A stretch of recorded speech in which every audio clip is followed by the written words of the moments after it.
ደብረ ታቦር የጥንት ሰፈር ስሞች አሏት። የሚዳሰሱ የማይዳሰሱ ቅርሶች አሉ። ወንበርን በተመለከተ አንድ ነገር ነግራችሁ ሊድ እንደግረም እንግዲህ በነራሳኔ ጊዜ 600 የሚጠጋ ፈረሰኛ እዚሁ አጅባር ሜዳ ላይ ነበር። የማያውቁትን ህዝብ፣ የማያውቁትን ከተማ፣ የማያውቁትን ሀገር እንደ መምራት ያለ ወንጀል የለም። የተለያዩ መሪዎች ደብረ ታቦርን ለምን መረጧል? ደብረ ታቦር የፖለቲካ ማዕከል እየሆነች የመጣችው መቼ ነው? ለምን ደብረ ታቦር ተባለ? ደብረ ታቦር ሰፈር አይደለችም። በተለያዩ ክፍሎች ደብረ ታቦርና አካባቢውን እናስጎበኛቸዋለን በምናብ ማለት ነው።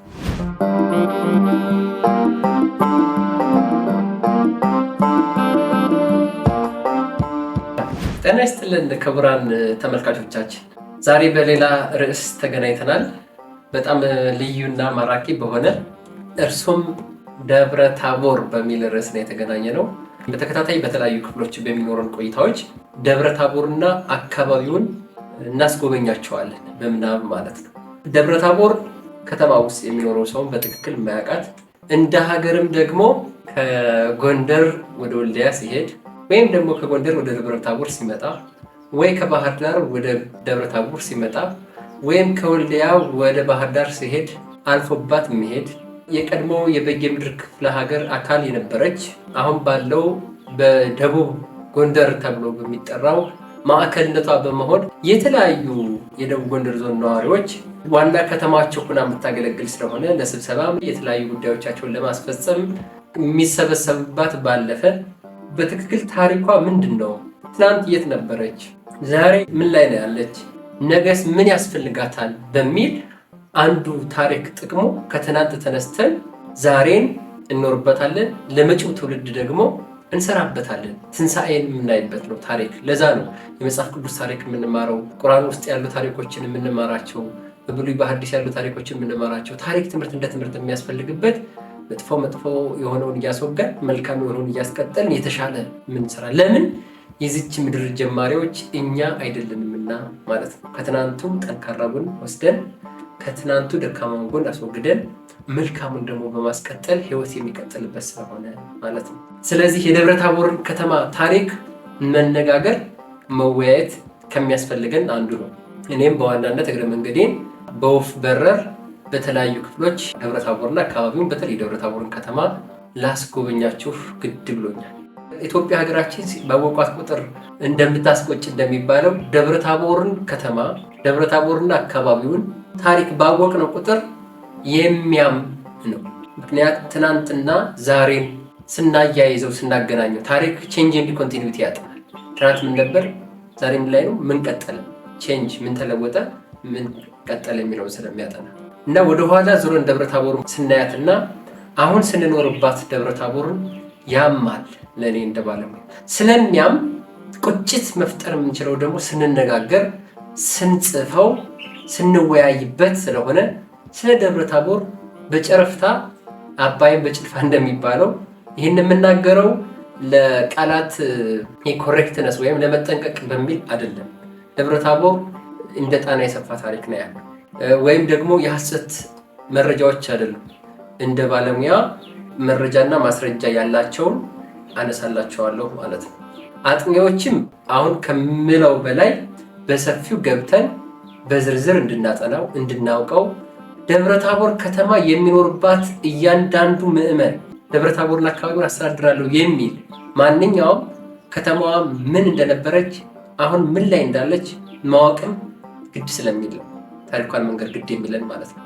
ወጣቶች የምትኖርባትን ከተማ ማወቅ እንደ ኢትዮጵያ ማንኛውም ኢትዮጵያዊ የሁሉም የኢትዮጵያውያን ከተሞችን በወፍ በረር ከተሞቻችን ማወቅ አለብን። ከየት ወዴት እንደሆኑ ለደብረ ታቦር ብቻ የተሰጠ አይደለም። እኔ እንደመነሻ የደብረ ታቦርን ከተማና አካባቢውን ታሪክ እነግራቸዋለሁ እንጂ ማለት ነው። የደብረ ታቦር ከየት ወዴት እንደሄደች ልጆች ሊያውቁ ይገባል፣ ወጣቱ ሊያውቅ ይገባል።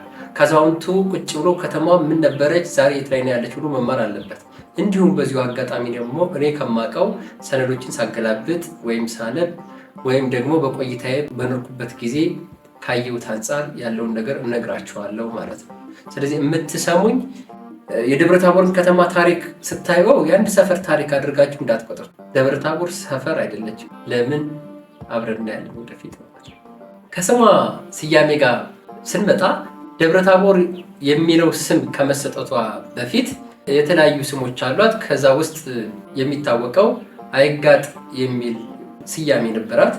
በተለይ ከተማውን ተመሰረተች ተብሎ የሚነገረው ትክክለኛ ዘመኑ በትክክል ባይቀመጥም ግን የተለያዩ ጸሐፍቶች በተለይ በቤተክርስቲያን የተጻፉ መረጃዎች፣ ዜና ማዋሮች እና በግብረ ሕማማት ውስጥ ተጽፎ እንደሚገኘው አፄ ሰይፈ አርድ በ14ኛው ክፍለ ዘመን እንደመሰረታት ነው መረጃዎች የሚያስረዱት ማለት ነው።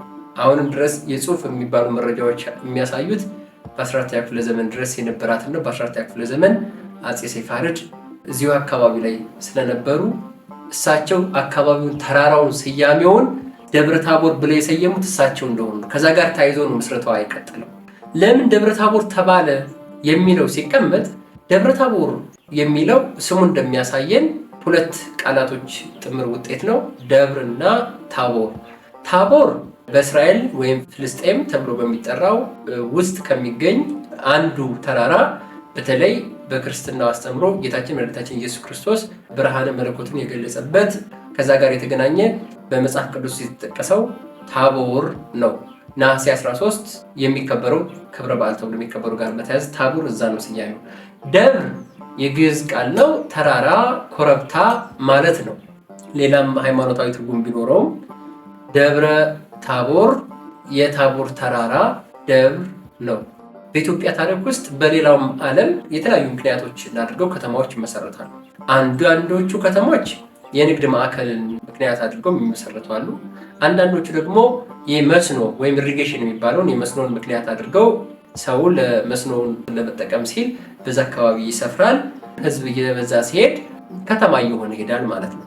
የንግድ ከተሞች ደግሞ ንግዱን እያለ ወደቦች ሲሆኑ ደረቅ ወደብ ሊሆኑ ይችላሉ፣ ለውሃ ቅርብ ሊሆኑ ይችላሉ። እነዚህን የንግድ ምክንያቶች እያደረገ ሊመሰረቱ ይችላሉ። የአንዳንዶቹ ደግሞ የሃይማኖት ተቋማት ይሰፍሩባቸውና ወይም የሃይማኖት ተቋማት አምልኳቸውን ይጀምሩባቸውና ዙሪያውን ምክንያት እያደረገ ይሰፍራል ማለት ነው። ከዚህም ያለፈ የከተማ መሰረቶች አሉ። ለምሳሌ በኢትዮጵያ ታሪክ ውስጥ ድሬዳዋ፣ መይሶ፣ ኤረር እነዚህ አይነት ከተሞች የተመሰረቱት የባቡር ሀዲዱን ምክንያት አድርገው ባቡር ወደ ኢትዮጵያ በአፄ ምኒልክ ዘመን ገባ። ወደ አዲስ አበባ ሲጓዝ እንዲሁም ከአዲስ አበባ ጅቡቲ በሚያደርገው ጉዞ ላይ የተመሰረተ ነው። አሁን የኢትዮጵያ ውስጥ ድሬዳዋ ከተማ በዚህ ጥሩ ምሳሌ ናት። የባቡር ሀዲዱ በሐረር ነበር የሚያልፈው። ነገር ግን ሐረር ኮረብታው የሚመች ስላልሆነ ሌላ ሜዳማ ሲፈልጉ ድሬዳዋን አዲስቷ ሐረር ብለው ወደዛ መሰረቱ ማለት ነው። የከተማ መመስረቶች የተለያዩ ምክንያቶች አሉት።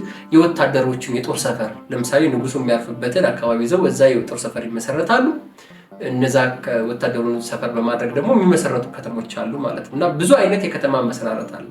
ደብረ ታቦርን ስናያት ከሃይማኖታዊ ጋር የተገናኘ እንደሆነ ነው የምናየው። ቤተክርስቲያኑ እዚህ ታቦር ተብሎ ከሚጠራው ተራራ ላይ ደብረ ታቦር ኢየሱስ በአፄ ሰይፈ አርድ ዘመን መተከሉ ምክንያት በማድረግ ራሳቸው ንጉሱ አፄ ሰይፈ አርድ በ14ኛው ክፍለ ዘመን የነበሩ የኢትዮጵያ ንጉስ ናቸው። ለዛ ነው የደብረ ታቦር ከተማ ታሪክ ማለት የአንድ ሰፈር ወይም የአንድ ትንሽዬ ከተማ ታሪክ ማለት አይደለም። የአንድ ሰፈር ታሪክም ቢሆን እናወራለን፣ እናገራለን ጥቅም ካለበት ማለት ነው። ግን ደብረ ታቦር ከሰፈር ያለፈ ከትንሽዬ ከተማ ያለፈ የኢትዮጵያም ታሪክ የዓለምም ታሪክ ነው የደብረ ታቦር ከተማ ታሪክ ማለት ነው። የደብረ ታቦር ከተማ የደብረ ታቦር ኢየሱስ ቤተክርስቲያንን መመስረት ምክንያት በማድረግ የተመሰረተ ከተማ ነው። አሁን የመንግስት አፈጣጠርን በተመለከተ የተለያዩ ጉዳዮች ይነሳሉ አይደል? ለምሳሌ የግብርና ስርዓት ለመንግስት መመስረት። አሁን መንግስት ምን አለው? ህዝብ አለው፣ የራሱ የሆነ ወሰን አለው፣ እንደገና መሪ አለው። የመንግስቱ ራሱ ስቴት የሚባለው ማለት ነው። አሁን ነው ይሄ ሉዓላዊነት የሚለው አራተኛ የተጨመረበት አንድን ስለ መንግስት እናጠና። ግብርና ውስጥም ያለ ቄሶቹ ወይም የእስልምና እምነት ተቋም መሪዎቹ በእስልምናው በክርስትናው ይሁን ቄሶቹ እንደ መንግስት እንደ ገቨርንመንት ሆነው ያገለግላሉ። እንደ ህዝብ ደግሞ አማኙ ምዕመኑ ነው። እንደ ግዛት እንደ ወሰን ደግሞ የአምልኮ ቦታ መፈጸሚያው አለ አይደል? ዙሪያው ላይ እነዚህ ደግሞ እንደ ወሰን ሆነው ያገለግላሉ ማለት ነው። ሶስቱንም የያዘ ነው። የደብረ ታቦር ከተማ አመሰራራቷ ከሃይማኖት ጋር የተገናኘ ነው። የደብረ ታቦር ኢየሱስ ቤተክርስቲያን መተከሉን ምክንያት በማድረግ ደብሩን ምክንያት አድርጎ ዙሪያውን አሁን እዚህ በምስሉ ላይ እንደምታዩት የደብረ ታቦር ኢየሱስ ቤተክርስቲያን ለደብረ ታቦር መመስረት ትልቅ ባለውለታ ነው እና ይሄ ተራራው ላይ የምታዩት ዙሪያው ላይ ያለው ጫካ ላይ የምታዩትም የደብረ ታቦር ከተማን መመስረት ትልቁን ድርሻ የሚይዝ ነው። ቤተክርስቲያኑ ሰፈረ፣ ካህናቱ አለ፣ አማኞቹ አሉ።